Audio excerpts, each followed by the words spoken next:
네, 리포트 뚜껑 열어보는 시간 돌아왔습니다. 오늘도 정서한 아나운서 함께하도록 하겠습니다. 어서 오세요. 안녕하세요. 네, 반갑습니다. 자, 오늘은 또 어떤 리포트를 준비했을까요? 첫 번째 리포트 뚜껑 열어보겠습니다. 네, 지금 당장 달려가고 싶은 그곳 뚜껑 열어보도록 하겠습니다. 왜 달려가요? 쉬고 싶더라고요. 네, 호텔 신라 뚜껑 열어볼 네. 테고요. 4분기 전망, 고진감래가 코앞이라고 합니다. 네. 이를 주시하며 한국투자증권에서는 목표 주가 11만 원으로 상향 조정을 했습니다. 최근 이제 중국 관광객들, 그러니까 한국으로 입국하는 그런 분들한테 좀 제한이 생겼잖아요. 그렇죠. 그러면서 주가가 좀 주춤하긴 했는데 여전히 좀 긍정적으로 보고 있는 것 같습니다. 일단 오늘 주가 어떤지 확인해 보도록 하죠. 오늘 주가는 계속된 보합권 등락 보이고 있었는데요. 현재 구간에서도 약보합권 유지하면서 81,400원 기록이 되고 있습니다. 놀림을 많이 받았어요, 주가 때문에. 맞습니다. 코로나 시기 여러 리오프닝, 소비 그리고 여행 관련주가 크나큰 약세를 보였습니다. 역시 호텔 신라도 그 여파를 받아내며 큰 주가 하락세에 소위 모텔 신라, 여인숙 신라로 놀림을 받았는데요. 이젠 정말 그렇게 놀리면 안 되겠더라고요. 이 위드 코로나의 최대 수혜주로 꼽히며 전고점 탈환을 시도 중이라고 합니다. 물론 지난해 마지막 거래일 그리고 어제였던 올해 첫 거래일에 다소 주춤하는 모습을 보이기는 했지만 증권사들은 일제히 이 면세 사업 실적 개선이 예상된다면서 줄줄이 목표 주가를 올려잡기도 했습니다. 특히나 한국투자증권에서는 이렇게 고진감래가 코앞으로 다가왔다며 영업이익률이 이 전년 동기 대비 크게 개선됨을 주시하며 11만 원으로 높여 잡았는데요. 가장 중요한 호텔 신라의 매출 비중 그래프부터 하나하나 살펴보도록 하겠습니다. 놀라운 게 면세점 점유율이 88%입니다. 그중 시내 면세점이 80% 그리고 공항 쪽 면세점이 8%였고요. 그 밖에도 호텔과 레저가 11% 정도를 차지하고 있었습니다. 그럼 중요한 게 호텔 신라의 실적에 가장 크게 기여할 이 시내 면세점일 텐데요. 바로 다음 그래프 한국 면세시장 성장 추정치를 보도록 하겠습니다. 일단 성장은 그래프에서도 확인할 수 있다시피 성장률도 높았고요. 일단 시장 규모가 계속해서 커지고 있습니다. 이 때문에 이러한 그래프를 토대로 당연히 이러한 실적, 면세 쪽에서 기대해 볼 수 있다라는 추정치가 나온 건데요. 반면 불확실성을 안고 있는 쪽도 있습니다. 다음 월별 외국인 매출 그리고 인원 비중을 체크해 보도록 하겠습니다. 일단 2019년 대비 이용 인원은 크게 늘어나고 있습니다. 하지만 파란색 쪽이 바로 매출 비중인데요. 늘어나는 인원 대비 매출은 다소 소폭 줄어들고 있습니다.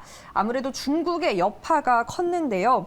하지만 중국 쪽의 여파가 큼을 소화한 이 보고서에 따르면 중국의 실질적인 제로 코로나 정책 폐지와 함께 따이 공수가 회복이 되면 이렇게 한국 면세 시장 내에서도 경쟁 강도가 자연스럽게 완화될 수 있다라는 판단이었습니다. 그럼 아무래도 그동안 주춤했던 이 면세 부분의 수익성 개선 그 요소가 될 수 있다라는 판단이었고요. 한마디로 이 호텔 신라의 면세 개선, 이 즉각적인 회복세는 어려울 수 있지만 올해 1분기 말이나 2분기부터는 이렇게 증권사에서 기대하고 있는 실질적인 개선을 볼 수 있다라는 보고서 내용이었습니다. 또한 호텔 레저 부분에서도요. 3분기에 이어서 이번 4분기 아무래도 호캉스에 대한 수요 그리고 연회에 대한 수요가 지속적으로 늘고 있기 때문에 개선에 힘을 좀 보탤 수 있다라는 보고서 내용 이를 반영해서 4분기 매출 35% 그리고 영업이익은 6.5%가 증가할 것이다라는 긍정적인 전망을 내놨습니다. 4분기 실적은 역시나 면세 쪽이 가장 큰 파일을 차지하고는 있지만 그 4분기에 우리가 여름에는 망고빙수 얘기했고요. 또 그쵸. 크리스마스 때는 케이크 대란이 그렇게 난리였다면서요. 맞습니다. 그렇게 트리처럼 생긴 케이크 그 하나당 가격이 15만 원이라고요? 네. 금가루도 좀 뿌려져 있긴 맞습니다. 하더라고요. 예, 저는 먹어보진 않았지만 여기 사실 굉장히 베이커리가 유명하긴 하잖아요. 저는 한 6만 원대까지는 사 먹어봤습니다. 블루베리. 근데 그 이상까지는 손이 좀 안 가죠. 그러나 그럼에도 불구하고 줄을 서서 예약을 해서 샀다고 하는데 과연 4분기 실적에 그 케이크 매출이 또 얼마나 영향을 미치게 될지도 궁금해지는 대목입니다. 그러나 여기에서 이제 올해가 굉장히 기대가 된다고 하는데 가장 중요한 것은 실적이 올해 굉장히 늘어날 것으로 기대가 된다면서요. 맞습니다. 앞서 말씀드린 대로 그러한 케이크, 베이커리의 호텔 실적도 도와주고 있고요. 무엇보다 그렇다 시장에서는 그 면세 실적에 대한 개선 기대감을 가장 높게 샀습니다. 제가 알아보니까 최근 2개월간 이 호텔신라 보고서를 발간한 증권사 8곳 가운데요. 5곳에서 목표 주가를 기존보다 상향 조정을 했습니다. 그중 첫 번째 사진 보도록 하겠습니다. 어제 보고서를 발간한 대신증권의 보고서인데요. 올해 해외여행 계획 있으시죠? 라는 자신감 있는 보고서 내용과 함께 목표 주가를 11만 5천 원으로 상향 조정을 했습니다.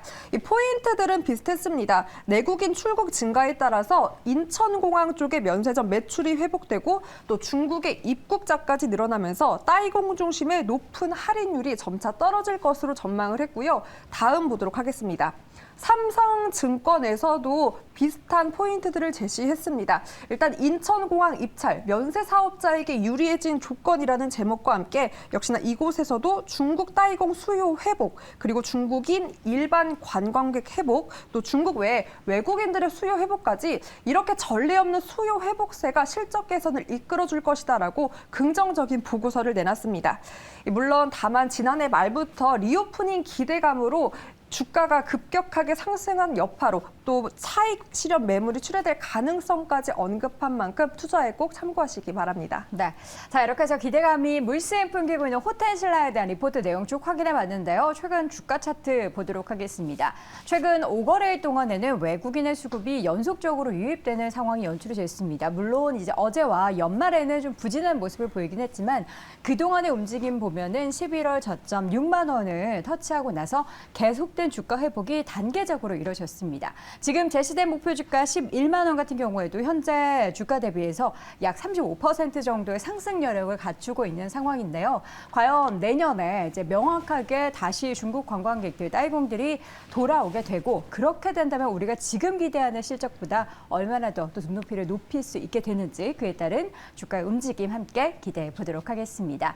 첫 번째 종목 호텔신라 함께 확인해 봤고요. 이어서 두 번째 리포트 뚜껑 열어보겠습니다. 네, 두 번째 뚜껑은 올해 또 새 주인공이라고 하더라고요. 네. 롯데정보통신입니다. 네. 신한투자증권에서는 2023년 새해 주인공이라며 목표 주가 3만 8천 원으로 높여 잡았습니다. 네, 롯데정보통신 오늘장 주가 상승 흐름 유지하고 있습니다. 현재 구간에서도 3% 가까이 2.5% 오른 24,150원 기록하고 있는데요. 투자 포인트 하나씩 확인해 볼까요? 네, 일단 롯데정보통신 실적 성장이 이어지고 있다라는 보고서 내용이었는데요. 그래프 통해서 체크해 보도록 하겠습니다. 2분기 이렇게 실적 저점을 맞았습니다. 하지만 이러한 2분기 저점 이후 계속해서 성장을 보여내고 있는데요. 전년 동기 대비 각각 매출 7%, 영업이익은 무려 296%가 늘어날 것으로 전망하면서 안정적인 실적을 거둘 것이다라는 전망이 나왔습니다. 일단 그러한 이유를 포인트로 돌아와서 정리해 보도록 하겠습니다. 바로 수주 확대가 기대되는 시기여서였는데요. IT 서비스 투자 확대에 따른 이러한 캡티브 물량과 데이터 센터 가동률이 증가하고 있고요. 이에 따른 자회사 실적 개선 등을 기대 요인으로 꼽았습니다. 이를 반영해 올해 매출액은 지난해보다 5% 증가할 것이고 또 영업이익은 같은 기간 대비 61% 정도 성장할 것이다라고 긍정적인 예상을 내놨습니다.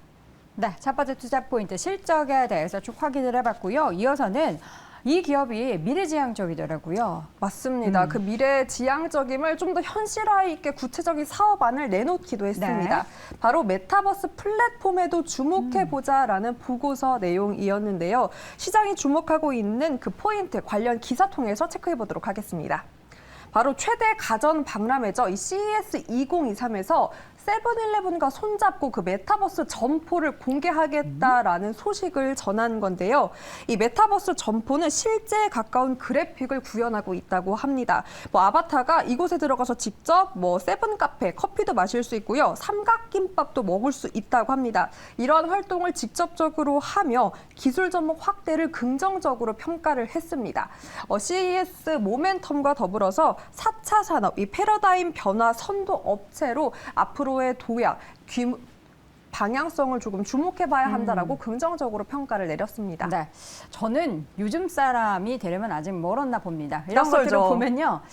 맛을 느낄 수 없는데 저기서 먹으면 뭐하지 이런 생각이 맞아요. 드는데 어쨌든 관련 산업에 대해서 계속해서 성장하고 있고 그 가운데 롯데정보통신이 있다는 것은 잊지 않아야 될 점인 것 같습니다. 주가 차트 보도록 하겠습니다. 사실 이 종목의 주가가 이렇게 아래에 있었던 종목이 아닙니다. 주가 차트 좀 좁혀서 보도록 할게요. 이전에는 3만 원에서 4만 원대의 고점 박스권을 펼쳤던 그런 흐름이 있었습니다. 딱 전수환 아나운서 머리 위에 있는 주가가 딱 그렇습니다. 3만 원에서 4만 원대였고요. 연일 주가의 하락세가 보인 가운데 지금은 2만 4천 원까지 내려온 상황입니다. 현재 목표주가 3만 8천 원은 다시 그 위로 등락을 보였던 3만 원대, 4만 원대로 올라갈 수 있다는 건데요. 무려 상승 여력도 60%입니다. 60%라는 것은 사실 우리가 생각했을 때 실적에 대비해서는 얼마나 많은 괴리율이 있을까? 미래지향적인 기업이기 때문에 미래의 실적을 땡겨놓고 봤을 때도 그렇게 높은 수준은 아니다라는 생각이 드는데요. 그동안 많이 쉬어왔던 만큼 앞으로 롯데정보통신의 주가의 움직임도 현재 구간에서 얼마나 빠르게 다시 이전에 기록했었던 3, 4만 원대 박스권까지 올라가게 되는지 함께 지켜보도록 하겠습니다. 자, 이렇게 해서 마지막 종목은 롯데정보통신 리포트 뚜껑 열어봤고요. 오늘도 리포트 뚜껑 열어보니 정서환 아나운서와 함께했습니다. 고맙습니다. 고맙습니다.